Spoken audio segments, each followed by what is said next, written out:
வாக்காளர் பட்டியல் சிறப்பு திருத்தம் தொடர்பாக தமிழ்நாடு தலைமை தேர்தல் அதிகாரி அஜ்னா பட்நாயக் தலைமையில் நடைபெற்ற கூட்டத்திற்கு பின்னர் திமுக, அதிமுக, பாஜக, விசிக, கம்யூனிஸ்ட் உள்ளிட்ட அரசியல் கட்சி பிரதிநிதிகள் தங்களது கருத்துக்களை பதிவு செய்தனர்.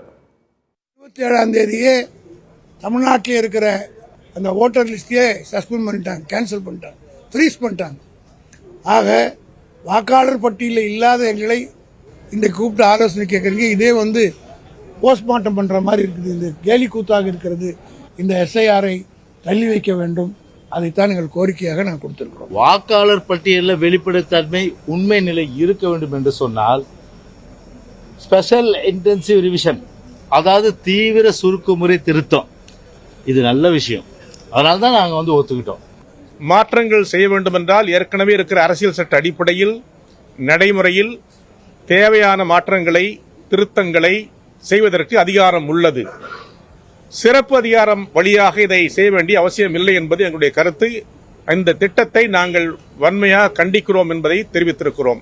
அதற்கான எதிர்ப்பை வலியுறுத்தியிருக்கிறோம். இது வரவேற்கக்கூடிய ஒரு திட்டம். தமிழ்நாட்டில் இது நடந்து முடிந்தால் 21 ஆண்டுகளுக்கு பிறகு நமது வாக்காளர் பட்டியல் புதுப்பிக்கப்படுகிறது.